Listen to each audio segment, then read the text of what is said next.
Well, let's bring in an exclusive conversation now. Tata Power is assessing opportunities for setting up large or modular nuclear plants, says Praveer Sinha, MD and CEO of the company, in an exclusive chat with my colleague Shereen Bhan. He also spoke about opportunities in the solar module space, capacity expansion there, and more. Listen in.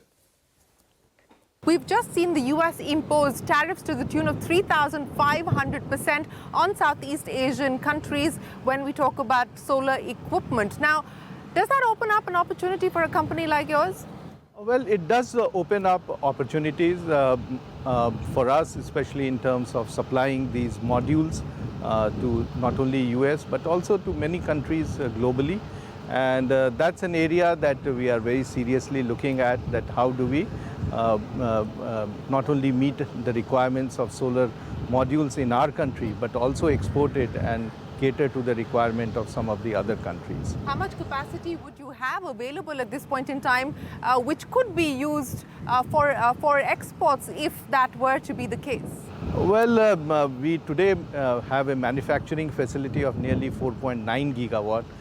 Most of it is actually tied up, but possibly up to 1 gigawatt we may be in a position to sell outside the country. Would this also then perhaps accelerate capacity expansion plans? Absolutely. We are examining that now that we have commissioned our 4.3 gigawatt plant, the solar cell and module plant in Tamil Nadu.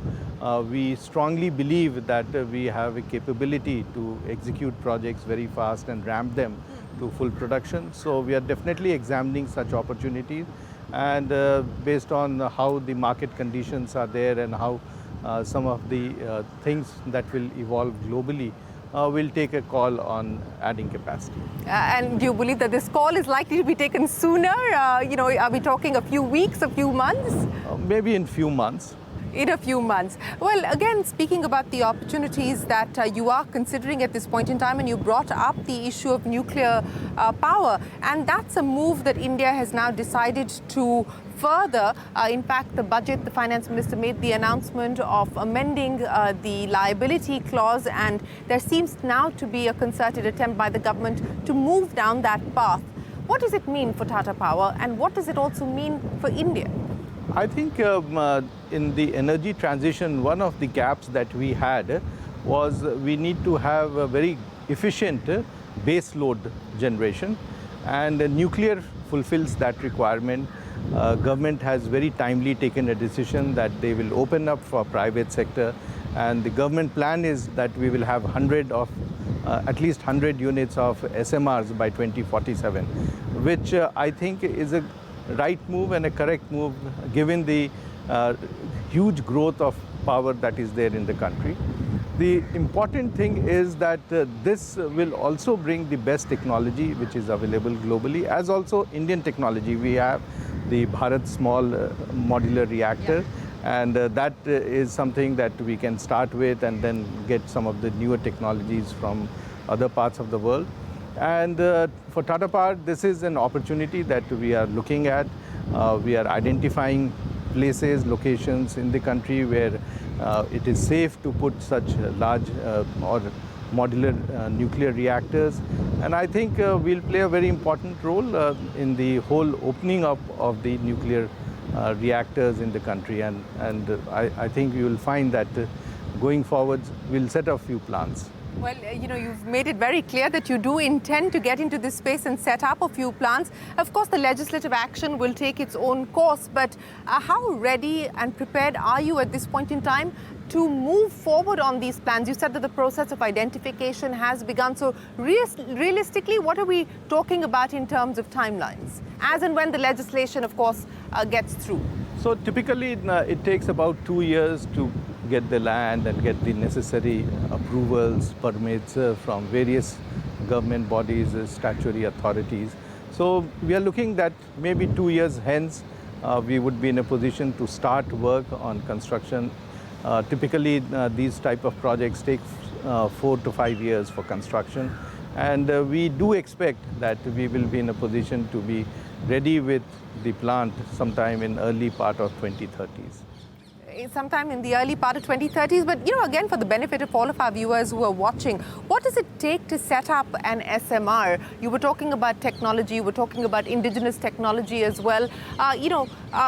What are going to be some of the challenges that one will have to contend with, to be able to make this a reality? So the most important part of it is how do we make them safe and secure for operation. The nuclear island, which is the main heart of the plant, is something that has to be constructed. We do have a large number of companies in India who make these type of equipments, and we need to put that together and give them the confidence that large number of nuclear plants will come up.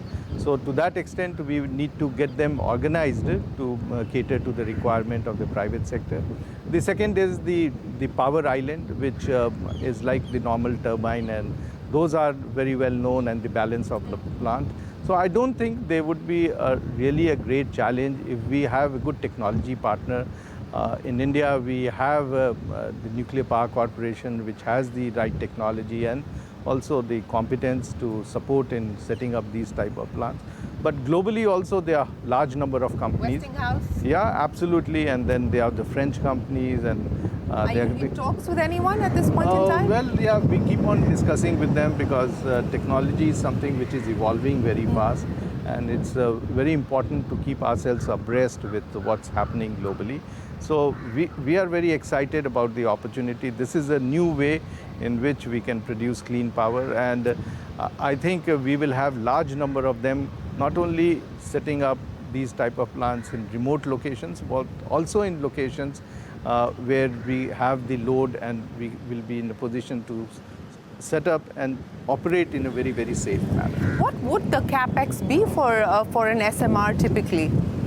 Well, the Capex is very large. A normal coal-based plant costs about 8 to 9 crores. This will be double of that. But the cost of uranium or the fuel that you use in nuclear plants is much lower. Of course, the whole tie-up of getting the fuel, the processing of that fuel, the spent fuel that has to be taken away, all that has to be done by a government agency. We need more clarity on that in terms of how the government will set up a separate entity which will support the power companies, which will set up these SMRs.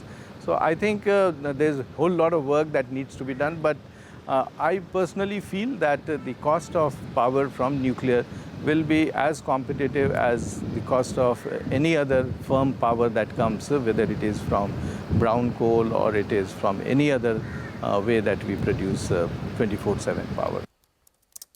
All right, that is Tata Power.